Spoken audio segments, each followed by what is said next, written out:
this belief in deficiency, this belief in limitation, in being a distinct, separate entity, that is our nature, is at the heart of every behavioral pattern to avoid reality, to avoid life, to try to escape, to try to self-soothe. That it's actually this belief in being a self that's so viscerally uncomfortable. And that's all based on the idea of I'm not good enough and I need this to be different in order to feel safe and secure. I can't handle life. Life is happening to me and it is painful. It was very clear that what was best for my recovery from the relative human perspective is to address this addiction to self, addiction to believing that I'm something that's deficient, that I'm not good enough, and addressing that head on. That's actually the most worthwhile, for myself, approach to cultivating a greater sense of well-being and living a way of life that isn't harmful, that is authentic, that is based on clear recognition of what I am and what I'm not. I saw that non-dual inquiry could be a very effective tool for one's recovery. So it's possible to recognize that I'm fundamentally whole and complete already, that my essential nature is wholeness itself, is oneness, is undivided, is infinite, radiant, is adequacy, and living a life of recovery from that recognition of wholeness seems to be a more effective way of actually going about relative life. All I actually needed was to unlearn my assumption that I was deficient to begin with, to unlearn my belief that I'm a limited, separate fragment of experience. Because the answer is already here. No separation. There's already the non-dual experience. This is the non-dual experience. Non-duality is just a description of reality, and this is it. It's already here. All that's required is challenging the beliefs that it's not. Just to look closer at what am I believing about myself? What am I assuming about what's here, what's happening? I didn't actually need to gain a sense of security, to gain a sense of control, to feel at peace. I actually, awakeness, this animating presence, benefits, so to speak, from the discovery that I didn't need to feel in control. I didn't need to feel secure.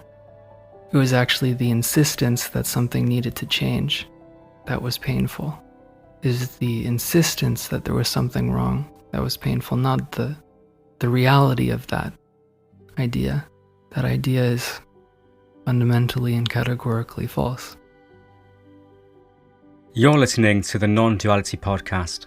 I'm Nic Higham, a counsellor, coach and author, and my work is informed by non-dual realisation.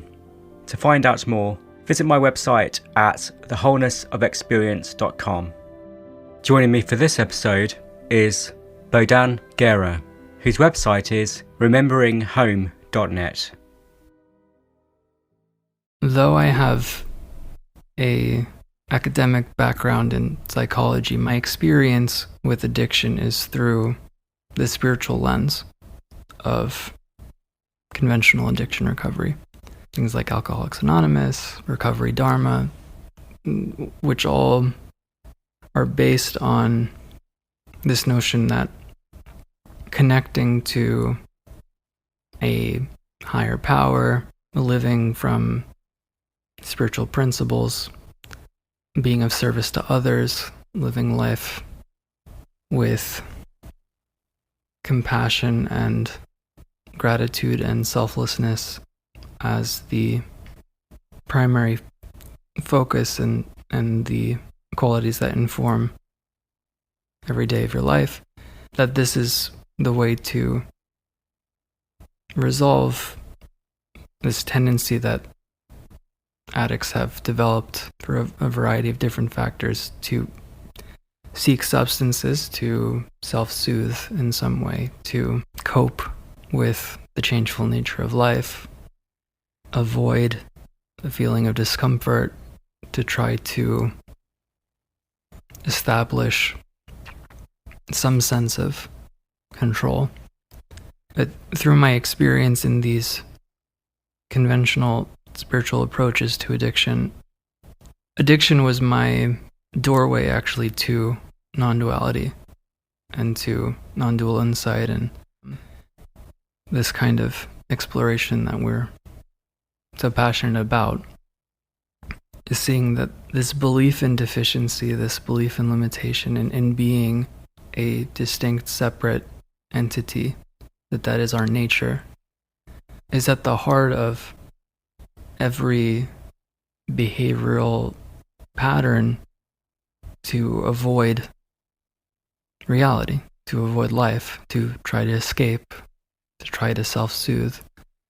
That it's actually this belief in being a self that's so viscerally uncomfortable that's why some people drink alcohol, others restrict food and over-exercise, others compulsively shop and try to accumulate material goods, and others try to control their relationships to maintain a sense of security. And that's all based on the idea of I'm not good enough and I need this to be different in order to feel safe and secure. I can't handle life. Life is happening to me and it is painful. And so through kind of recognizing this common denominator of it's this selfishness, this self-centeredness, this way of orienting to life as a self that's so painful, that's what's uncomfortable. And that's what these conventional recovery programs seek to support or alleviate in some way, this discomfort. As life continued and there were more and more experiences related to non-dual spirituality and mysticism and all of that, it was very clear that what was best for my recovery from the relative human perspective is to address this addiction to self, addiction to believing that I'm something that's deficient, that I'm not good enough, and addressing that head on. That's actually the most worthwhile, for myself, approach to cultivating a greater sense of well-being and living a way of life that isn't harmful, that is authentic, that is based on the clear recognition of what I am and what I'm not. And so you're seeing how non-dual inquiry was very similar to different tools that conventional recovery structures have of looking closer at beliefs, opinions, and positions, and what assumptions are driving maladaptive behavior. I saw that non-dual inquiry could be a very effective tool for one's recovery. So I designed this program called Freedom Beyond Recovery. It's through Fred Davis's organization, Awakening Clarity Now. And it approaches addiction to self through this methodology, the living method, which is a style of inquiry that is very direct and challenges this initial position of I'm a deficient self, I am a self, I am a me, I am something contained in this body. Maybe sometimes I believe I'm a body. It challenges this core assumption that the felt sense of what I am is this sense of lack. And through seeing through that, it's possible to recognize that I'm fundamentally whole and complete already. that my essential nature is wholeness itself, is oneness, is undivided, is infinite, radiant, is adequacy, and living a life of recovery from that recognition of wholeness seems to be a more effective way of actually going about relative life. Relative life still unfolds. Now I'm this expression as well as beyond it. I still, I have a husband, I have pets that I take care of, I have daily responsibilities that still unfolds, that still is very much a part of the way that life is exploring itself through this expression. And that seems to be the way, at least in this dream, that the divine loves to know and explore itself. Yeah, absolutely. Addictive patterns, compulsive behaviors stem from this fundamental belief we have that I am incomplete, I am not whole, I am deficient, like you said. I am limited and I am separate. If I am only an individual, if that's all I am, then I'm therefore, by definition, limited. I live in this vast world. There's so much that isn't me. There's so much that I don't have. There's so much that I'm not. I'm small. I'm fragile. And because of that, I have to seek completion, seek fulfillment. And to do that, I need the future. I have to overlook or move away from this present moment. So somewhere out there in time and space is everything that I'm not, everything that I need, everything that will complete me. And so what happens is we become dependent on these kind of artificial sources of what we seem to lack, what we believe we lack. What we're always seeking is what we are. We're looking for qualities of being. We're looking for those deeper expressions of presence, of consciousness.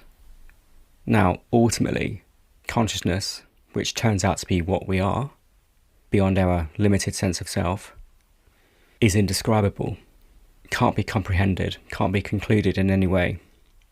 But I liken it to the ocean in this way, and it has been, that metaphor of the ocean and the waves has been used many, many times, but it's a good one. So we have these surface waves, these superficial patterns, and beneath those are these currents, these depths of the ocean, a depth of love, of peace, of joy, and so on. The ocean is unlimited. The ocean has no floor. But as we delve into it, we find that if we look beyond the superficial patterns on the surface, we find what is more fundamental about the ocean. So, yeah, there might be a wave of insecurity as we delve into that wave and really explore it, release our assumptions about it, challenge our beliefs about it, peel back the label and appreciate the energetic nature of it. Eventually we find safety, not through negating the wave, not through escaping, not through finding something better, not through some substance or anything we might use to feel secure, but in really considering the nature of the waves, indeed the nature of the ocean itself, we eventually find the safety, we eventually find the okayness in that deeper place beyond the surface. But we tend not to look there. We tend to look in the waves, and we tend to become dependent on certain waves, or try to cultivate certain waves, try to grasp hold of certain waves and avoid others. We get caught up in this dynamic of desire and fear, grasping and aversion. But when we get really close, become really intimate with any given wave, we eventually find the love, we eventually find what we believe we are lacking, what we believe we are deficient in. And these qualities are actually our qualities. So we are the love, we are the peace already. You would have heard many, many times, you are that which you seek. We're addicted to a false sense of self, and our seeking to complete it doesn't amount to its completion. It only reinforces it. And that grasping, that seeking, that constant search for fulfillment in the form of whatever it is we feel deficient in, creates this restlessness, creates this dependency, creates habits that stem from lack, stem from a sense of scarcity. I am deficient, I'm not whole. Non-dual teachings, there's a lot of talk about you're not the self, you are no thing, nothing, this is emptiness, all form is illusory, and so on. And that's true in the most fundamental sense, in the ultimate sense. But like you said, we also get to present as a self, or various selves. We have many roles, many identities, and they come and go. And they're free to come and go. So this is not about escaping, denying, avoiding, kind of dissolving.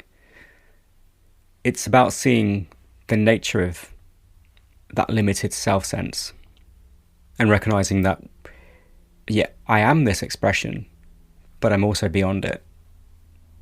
I am this limited sense of me, but I'm also the totality of reality. I'm every sense of self. I'm every character, ultimately.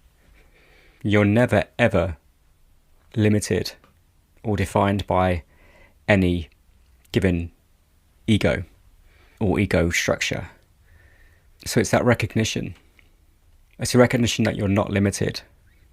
You're not finite. You're not incomplete. There's nothing to seek beyond what you are, because you are that which you seek. So all addiction stems from a sense of separation, because I believe I am limited to this sense of self. I'm separate and I'm limited. But that's just not true. It's not true, and it's about seeing that, recognizing that for yourself. This is not a belief system. This is not about replacing your current beliefs with new ones. This is about recognition, realization. And it isn't necessarily a one-time and that's it, job done. That can happen, but it's often, like a gradual recognition, a gradual deepening, many seeings, many times. So don't compare yourself to others who have seemingly woken up, spontaneously and effortlessly and instantly, and that's it. Everything falls away. The sense of self, the addictions, the habits, the pain, the suffering. For most of us, it's a gradual process, and that's not a lesser awakening. And ultimately, you already are that. You are that, so you don't even need, there's nothing you need to do. You don't even need to wake up, because you are that. But it's one thing me saying that and perhaps taking it on as a belief, and another thing recognizing it, that you are already awake. You are awake because you're aware. You're aware of whatever is transpiring, whatever is unfolding in the present moment. You're sentient. You're conscious. We don't have to land on any word. We can call it anything. So don't get attached to these words. You already are awake to your expressions. You're awake to the sounds, the smells, the tastes, the sights, and so on. You can't not be. You're awake to a sense of self. Whatever you believe, whoever you believe you are right now, you're awake to that. That's just one experience arising within you. One experience of many experiences, many waves. And they'll arise from the ocean that you are, the ocean of awareness. Yeah, so like you said, it is about challenging that sense of a deficient self, seeing through this habit of trying to complete it, trying to preserve it, trying to sustain it, trying to embellish it, and just to be what you are, just to be effortlessly, be yourself. And whatever that means to you, just be yourself. I don't mean, try to be a certain self. I just mean exist, be you. You can't get that wrong. That's not something you can mess up. That's not something you can get better at. You are perfect at being yourself. You can't not be. And that's the wholeness. That's the wholeness you seek. That perfect being. And within that perfect being, you get to be anything you can imagine. And that recognition is the celebration of being. Yeah, there's so much freedom and nourishment in approaching well-being from the perspective of non-duality. And when I say non-duality, I mean not absolutism. I mean non-duality. I mean relative, absolute. Yeah, the whole, both and. Because in the conventional way of trying to enhance one's sense of well-being, we start from this place of deficiency, from this belief in I'm a deficient self, and try to use these various modalities that, are on offer in the marketplace of humanity, but from that position. So in using your ocean analogy or metaphor, so initially there's this trying to feel like the ocean, but from the position of a wave. That seems to be the first kind of default in how we navigate life. I need to fix myself as a wave so that I can feel more like the ocean. I can feel better. I can feel more in control as a wave. I can feel safe as a wave. And through more integrative approaches, there's more of a leaning towards what we are is already more akin to the ocean.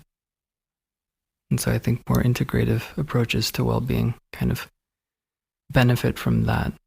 But from the non-dual perspective, we're actually starting from the ocean. You're already the ocean, yet you believe that you're a wave or limited to the expression of a wave. And so what's causing suffering that then leads to addictive behaviors or maladaptive coping skills or aversion tendencies is this idea that I need to somehow feel more like the ocean as a wave, which is impossible because you're already the ocean. And a wave can't do anything because in truth there's just the ocean. So a deficient self can't get whole because in truth it isn't there. It is, you are the infinite exploring yourself this way. And so it's impossible for something that's transient to regain this sense of safety or security or peace, ease, contentment. The self can't get out of self. And so through non-dual inquiry, we start by challenging that core assumption that there is a self to fix, that there is a self, and that there is a self to fix, that there is a self that needs something, there is a self that is insecure, that there is a self that is deficient, is broken, is not good enough, that there is actually something here that needs to be different.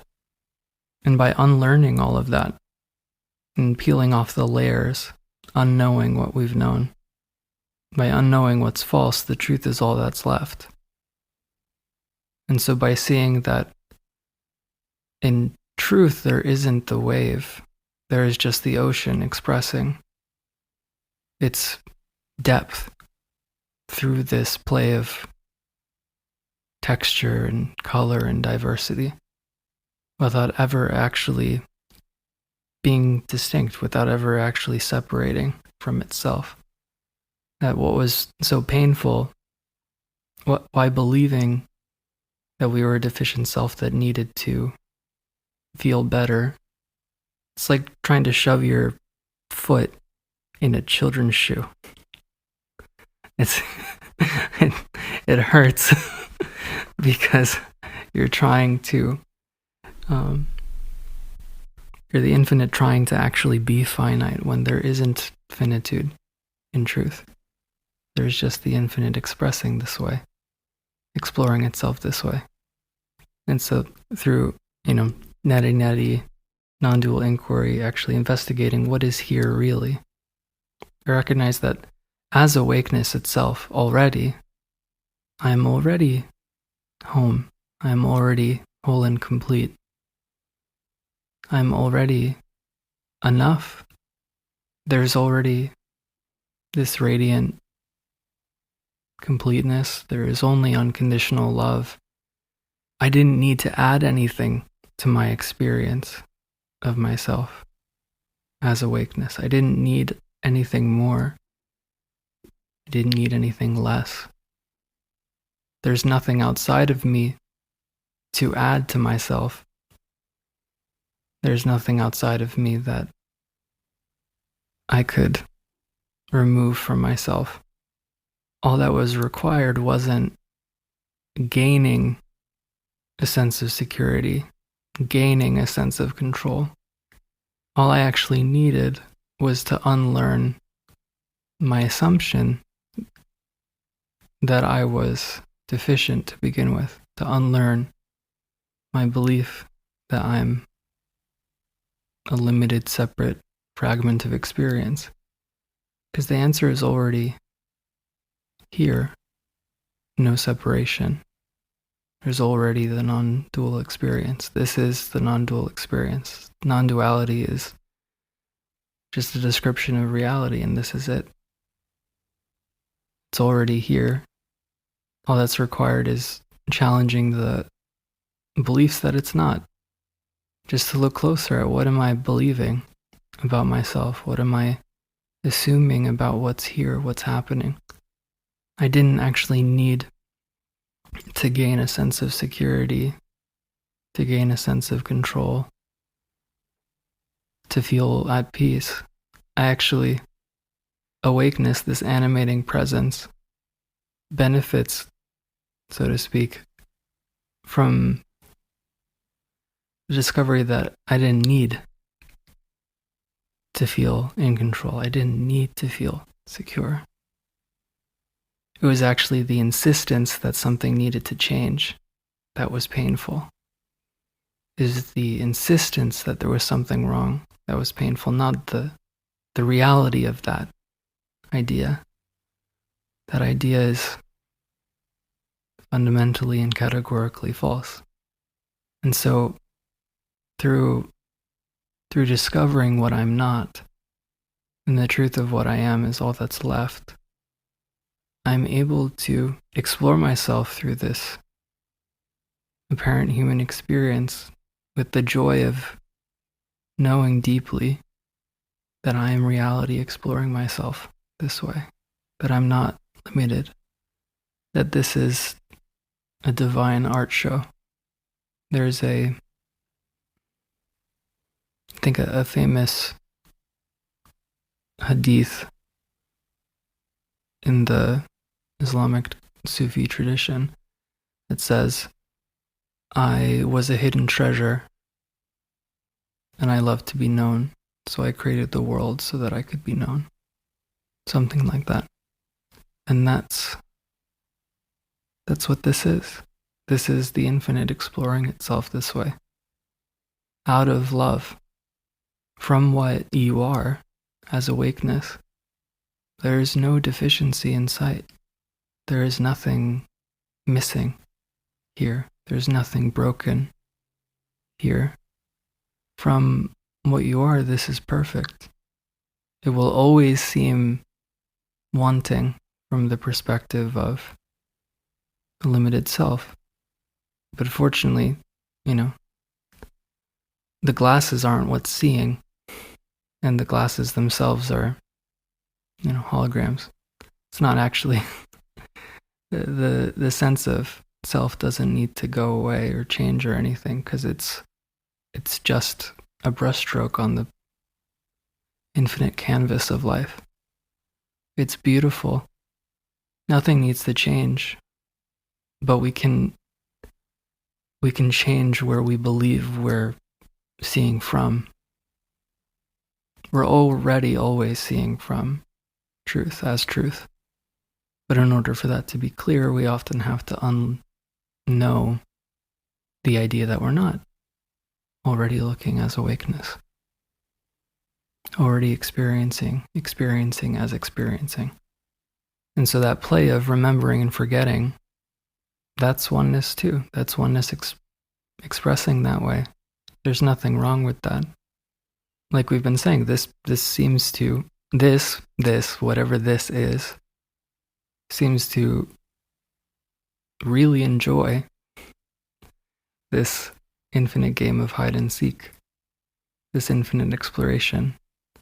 And of course, what we are doesn't actually need this experience, this experiencing of manifest life. We don't need this. And yet it's here. This verbing of life, this being is here. And that's such a gift. But it's, we're conditioned to lose sight of that simplicity and get caught up in, well, life is actually about me and for me to feel better. Life is actually about resolving in some way this sense of deficiency. So every aspect of daily life will be spent trying to control and manage experience so that the imaginary self that isn't really there can feel better. And that's also that self can apparently be there. That's it. The story needs to go on from its perspective. So that's why that happens, and that's okay. That seems to be the default. The divine love's exploring itself through these stories. But for some, it gets too painful. And that's where we find ourselves in these kinds of conversations. The invitation of looking closer. The invitation of what's actually going on. Is it true that there's separation? Is it true that I actually feel like I'm a me? Is it true that I feel like I'm in the body? Or is the body in me? Is there an inside to the sense of being? Or an outside to the sense of being? Or is there just the sense of being?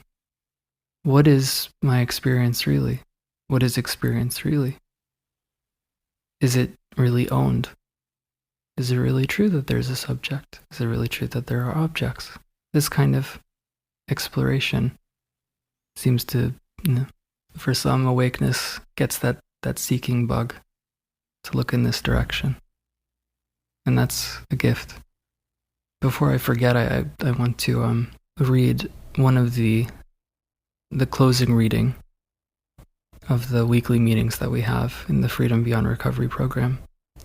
It's just kind of a meditative poem that really captures this invitation.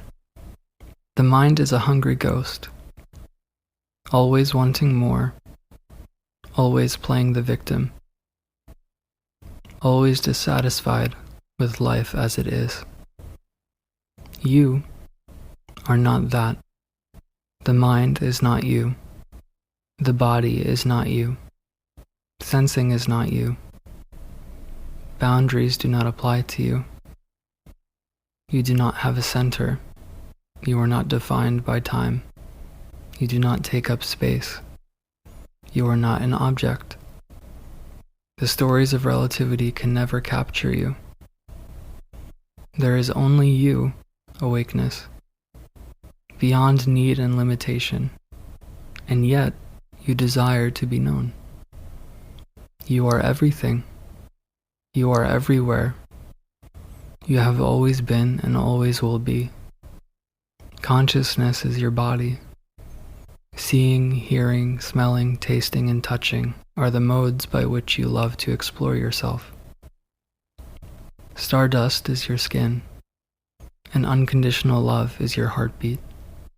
My beloved awakeness, you, that which is hearing these words, are the wholeness you seek. You are already home as home. You are already free as freedom itself. May truth continue to know itself through infinite gradations of clarity. Beautiful. Yeah, so like you said, you are the ocean. You're not limited to any given wave.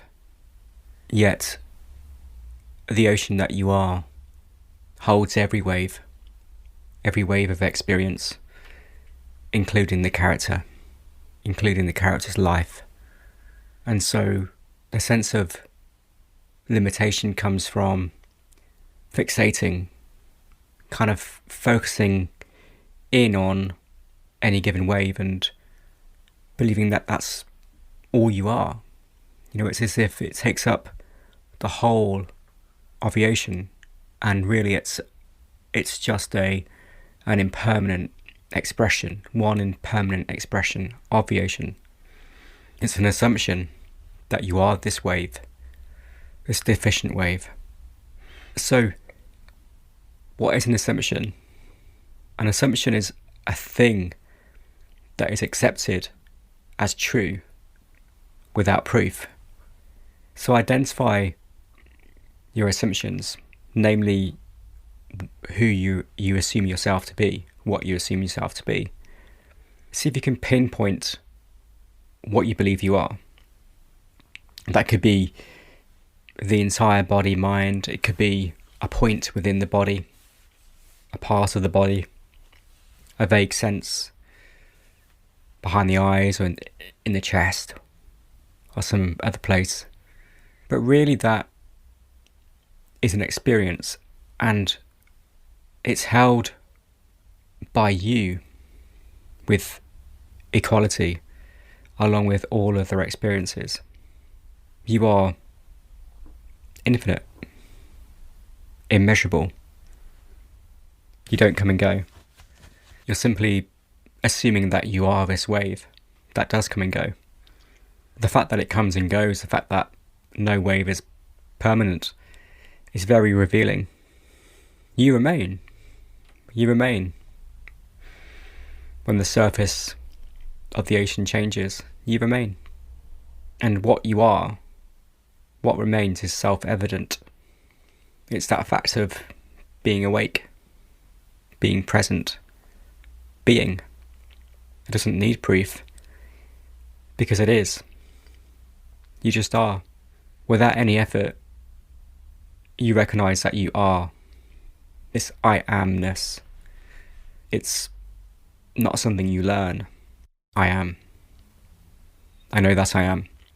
What gets attached to the I am, and therefore what seems to limit it and define it in dualistic terms, you know, are all the qualifications and characterizations of the I am. I am this kind of person, I am that, I am this.